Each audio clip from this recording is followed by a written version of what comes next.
Everyone, पिछली class में हमने चैप्टर 3 स्टार्ट किया था जिसमें हमने पढ़ा था नोइंग आवर बॉडी के बारे में। तो सबसे पहले हमने पढ़ा था कि हमारी बॉडी में जो ग्रोथ एंड डेवलपमेंट होती है वो कैसे होती है। तो हमारे जो बॉडी में ग्रोथ एंड डेवलपमेंट होती है वो हमारे स्किन में सेल्स की बढ़ने की वजह से होती है। साथ में हमारे बोन्स एंड मसल जो होते हैं वो भी ग्रो करते हैं इन नंबर डे बाय डे, जिसकी वजह से हम हर साल बिगर एंड टॉलर होते हैं। एंड ये जो प्रोसेस होती है वो 19 से लेकर 20 तक की एज तक होती रहती है।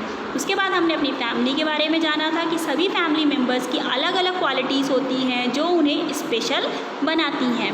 साथ में हमें ये भी जाना था कि हमें उन क्वालिटीज़ को हमेशा अप्रिशिएट करना चाहिए। साथ में हमने ये भी पढ़ा था कि हम अपनी फीलिंग्स को कैसे एक्सप्रेस करते हैं। तो हम अपनी फीलिंग्स को वर्ड्स या फेशियल एक्सप्रेशन के थ्रू एक्सप्रेस कर पाते हैं। साथ में ये भी जाना था कि जो बेबीज़ होते हैं वो भी अपनी फीलिंग्स को एक्सप्रेस करने में काफ़ी अच्छे होते हैं। तो चलिए आज हम पढ़ने वाले हैं अवर सेंसेस। आपको पता होगा कि हमारी बॉडी में 5 सेंस ऑर्गन होते हैं which is ears, eyes, nose, tongue and skin, जो हमारी हेल्प करते हैं देखने, सुनने, सूंघने या किसी चीज़ का टेस्ट पता करने या इस कुछ चीज़ों को फील करने के लिए। ओके, सो जैसे आपकी आइज़, आपको मैं एक्सप्लेन कर रही हूँ, कोई भी चीज़ जो समझा रही हूँ आप उन्हें किससे सुन पाते हो? अपने कानों से सुन पा रहे हो। आप देख पा रहे हो इस स्क्रीन को। इस स्क्रीन को कैसे देख पा रहे हो? अपने आँखों के थ्रू देख पा रहे हो। साथ में अगर आप पढ़ रहे हो, पढ़ते के साथ साथ अभी आप इस वीडियो को देख रहे हो और मम्मी कुछ अच्छी सी चीज़ बना रही हैं तो आपके नाक तक वो स्मेल आएगी।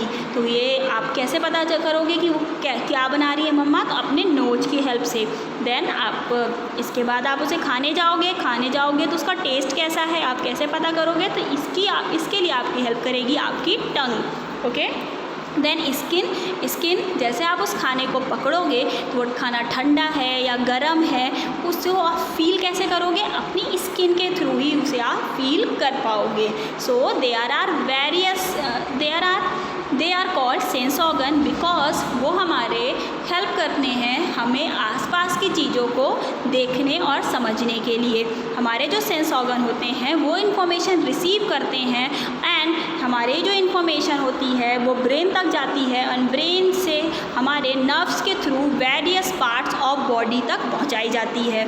जैसे अगर आप अपनी क्लास में बैठे हैं और आपकी आंखों ने देखा कि टीचर आपकी क्लास में इंटर कर रहा है तो आपकी आंखों से वो इन्फॉर्मेशन आपके ब्रेन तक जाएगी। ब्रेन से नर्व्स के through different part of the body तक वो इन्फॉर्मेशन पहुंचेगी और आप खड़े होकर अपने टीचर को विश करेंगे। तो ये सारी इन्फॉर्मेशन हमें कहाँ से मिलती है? अपने सेंस ऑर्गन के थ्रू ही मिलती है एंड ये ब्रेन तक पहुंचती है एंड ब्रेन से नर्व्स के थ्रू हमारे different part of the body तक पहुंचती है। नेक्स्ट टॉपिक हम डिस्कस करेंगे यहाँ पे अवर लाइक्स एंड डिसलाइक्स। हम में से सभी लोगों के पास सेम ऑर्गन्स होते हैं। हमारी बॉडीज़ जो होती है वो सिमिलर होती है बट फिजिकल डिफरेंस होते हैं जो हमें एक दूसरे से क्या कराते हैं? यूनिक बनाते हैं। जैसे हमारी पर्सनालिटी, हमारे लाइक्स एंड डिसलाइक हमें एक पर्सन को दूसरे पर्सन से अलग या यूनिक बनाते हैं। तो क्या आपने कभी सोचा है कि आपको जो चीज़ें पसंद हैं या कुछ चीज़ें ऐसी हैं जो आपको पसंद है बट आपके फ्रेंड्स को नहीं पसंद है? Most of our likes and dislikes are influenced by our family, our tradition and culture. हमारे बहुत सारे ऐसे लाइक्स एंड डिसलाइक्स हैं वो हमारे परिवार, हमारे रिवाज एंड कल्चर पे डिपेंड करते हैं। So what is your favourite food? आपका फेवरेट फूड क्या है? तो हो सकता है अगर आपके पास आपके भाई बहन बैठे हों और उनसे अगर आप ये क्वेश्चन पूछो तो आपका ये जो आंसर है हो सकता है डिफरेंस आए इन आंसर में। So with a few exception, हो सकता है कि आपकी बहन का भी आंसर आपके भाई का आंसर भी सेम आए, तो ये कुछ एक्सेप्शंस हैं, ये हो सकते हैं।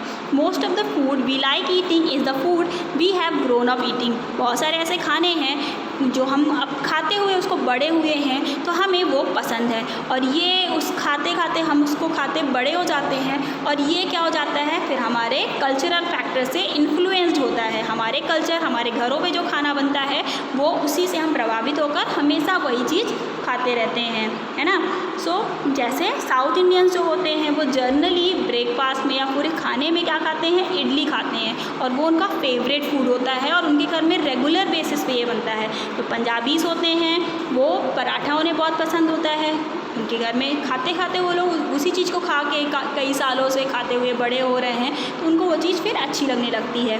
बंगालीज़ क्या होते हैं, राइस एंड फिश खाते हैं। इसी तरह जो सबके लाइक्स एंड डिसलाइक्स होते हैं वो अलग अलग होते हैं, और साथ में हमारे जो लाइक्स एंड डिसलाइक होते हैं वो हमारे पीयर ग्रुप से भी रूल्ड किए जाते हैं। मतलब अगर हमारे साथ में रहने वाले लोग या आसपास लोग जो हैं वो अगर उनका कुछ लाइक्स है तो उनके साथ साथ रहते रहते हमें भी वो चीज़ पसंद आती है। फॉर एग्ज़ाम्पल अगर आपकी मम्मी प्रेफर करती हैं सलवार कमीज़ पहनना, तो इसका मतलब ये नहीं है कि जो गर्ल्स हैं वो वही कपड़ा पहने। हो सकता है उन्हें जीन्स पसंद हो, है ना। इसी तरह हमारे जो म्यूज़िक्स होते हैं, फिल्म्स की जो चॉइसेस होती हैं वो भी हमारे फ्रेंड्स के थ्रू इन्फ्लुएंस होते हैं। हो सकता है कि कोई मूवी हमें पसंद है, वो क्यों पसंद है, क्योंकि वो हमारे फ्रेंड्स को भी पसंद है। तो इस तरह हमारे जो लाइक्स हैं वो पीयर ग्रुप के थ्रू भी इन्फ्लुएंस्ड होते हैं। However, our biggest influence remains our family। लेकिन फिर भी हमारा जो सबसे ज़्यादा हम जहाँ से प्रभावित होते हैं या जहाँ से हमें ज़्यादा चीज़, क्योंकि हम अपने फैमिली के साथ सबसे ज़्यादा रहते हैं, इसीलिए सबसे बिगेस्ट इन्फ्लुएंसर हमारे कौन होती हैं, हमारी फैमिली होती हैं। We learn from our families likes and dislikes. हम अपने फैमिली लाइक्स एंड डिसलाइक्स सीखते हैं और वही हमारे लिए इन्फ्लुएंस होते हैं। हम उन्हीं से इन्फ्लुएंस होकर हमारी लाइक्स एंड डिसलाइक्स भी बन जाती हैं। While some of these are taught and others are learned from observation and exposure। कुछ चीज़ें हमें सिखाई जाती हैं अपनी फैमिली में एंड कुछ चीज़ें हम देखकर समझकर उन्हें जान जाते हैं। तो होप कि आज की क्लास का ये जो टॉपिक था अवर senses and our likes and dislike आपको समझ में आ गया होगा। That's all for now. अगली क्लास में हम पीपल विद डिसेबिलिटी पढ़ेंगे। सो